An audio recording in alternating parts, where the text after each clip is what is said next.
ஆட்டமும் அமைதியும் இந்த உலகில் இறைவன் அமைத்த ஒன்று. எப்படி தெரியுமா? பணம் அது பாக்கெட்டில் அமைதியாக இருக்கும், அதை வச்சிருக்கிறவன் ஆடுவான்.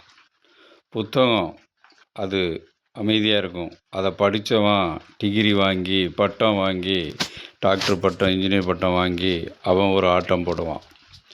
தண்ணி போதை பாட்டில் அமைதியாக இருக்கும், அதுக்குள்ளே உள்ள சரக்கை குடித்தவன் ஆடுவான், ஆட்டம் போடுவான்.